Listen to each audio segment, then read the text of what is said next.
My channel. First, upma అంటే ఎంతమందికి ఇష్టం లేదో చెప్పండి. బట్ ఈరోజు మనం ఉప్మాతో టేస్టీ అండ్ సింపుల్గా కట్లెట్స్ని ఎలా చేయాలో చూద్దాం రండి.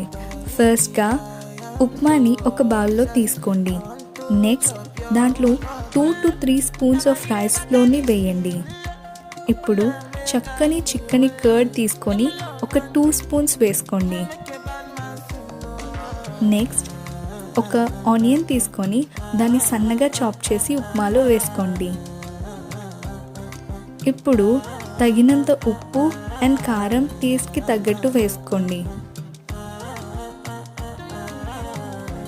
నెక్స్ట్ ఈ మిక్చర్ని మొత్తం స్మాష్ చేసి మిక్స్ చేయండి.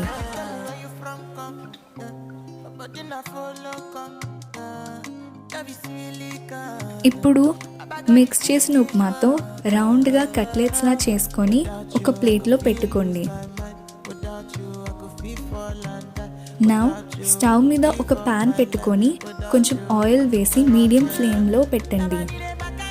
ప్యాన్ హీట్ ఎక్కాక మనం ముందుగా ప్రిపేర్ చేసుకున్న కట్లెట్స్ని ప్యాన్ మీద పెట్టి మీడియం ఫ్లేమ్లో ఫ్రై చేయండి. ఇలా రెండు పక్కల ఫ్రై చేయండి.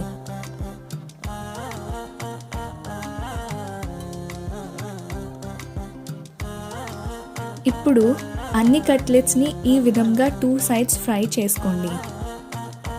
ఫ్రై అయిన కట్లెట్స్ని ఒక ప్లేట్లోకి సర్వ్ చేసుకోండి.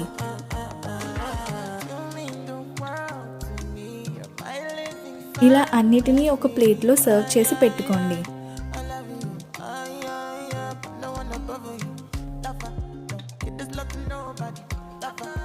అంతే.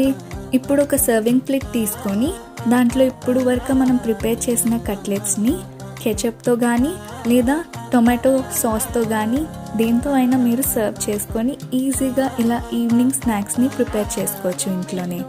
That's all. Thank you for watching. Please do like, share and subscribe for more videos. Bye bye.